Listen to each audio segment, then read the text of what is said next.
రాజ్యాంగం నేర్పిన రివాజు ప్రజాపక్షాన రాజీలేని ఆవాజు. నమస్తే, వెల్కమ్ టు 4 సైడ్స్ టీవీ. కాకి మన జీవితంలో అంతర్భాగం అయిపోయింది.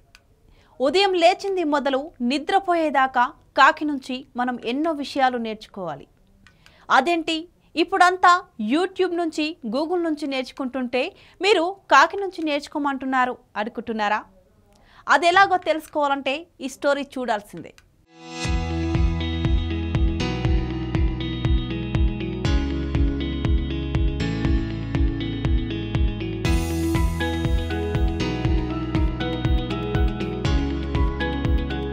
ప్రకృతిలో చాలా పక్షులున్నప్పటికీ కాకి నుంచి మనం చాలా నేర్చుకోక తప్పదు. కేవలం కాకికే అంత గౌరవం దక్కింది.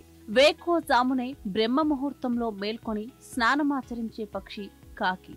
కాకి అరిచిందంటే చుట్టాలొస్తున్నారు అనడానికి సిగ్నల్ గా భావించేవారు. అందుకే కాకిని కాలజ్ఞాని అంటారు. కాకిని చూసి సంఘంలో ఎలా బతకాలో నేర్చుకోవాలి. ఎక్కడైనా ఆహారం కనిపిస్తే అందుబాటులో ఉన్న అన్ని కాకులకు సందేశం పంపి అన్ని కాకులు కలిసి ఆహారం ఆరగిస్తాయి. అంటే తాను తినడమే కాక ఇతరులకు తినిపించాలన్న సందేశం కాకి ఇస్తోంది. శత్రువులను గుర్తించిన వెంటనే అన్ని కాకులకు సందేశం పంపి మిగతా కాకులను సమీకరణ చేసి సంఘటితంగా పోరాటం చేయబడతాయి కాకులు. అంటే శత్రువుపై సంఘటితంగా పోరాడితే విజయం వరిస్తుందని కాకి మనకి చెప్పకనే చెబుతోంది కదూ.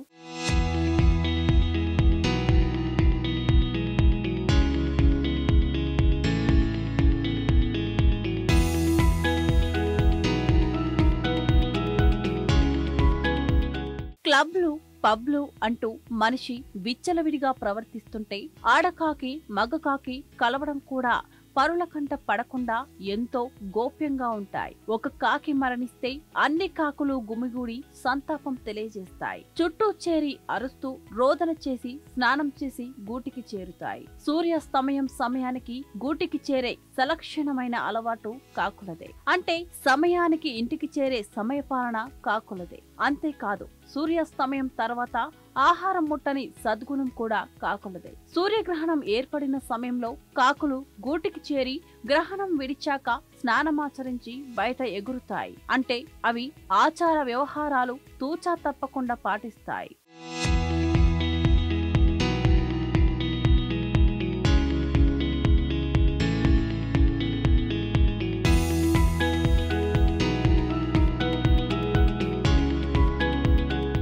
మనిషి కన్నా కాకులే పర్యావరణాన్ని రక్షించడంలో ముందుంటాయి.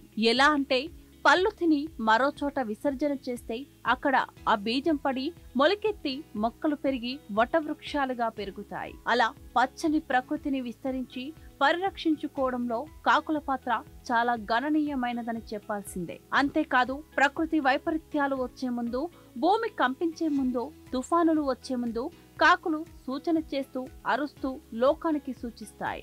దాన ధర్మాలు ఆచరించని వారిని ఎంగిలి చేత్తో కాకిని తోలని వారిగా ఉదహరిస్తారు.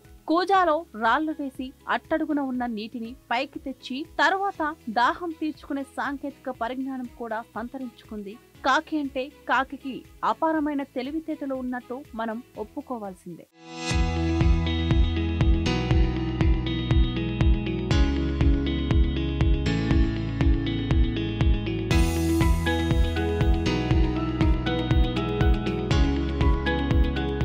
పైన చెప్పిన క్రమశిక్షణ నియమాలు పాటించడం వల్లే కాకి కలకాలం బ్రతుకుతోంది.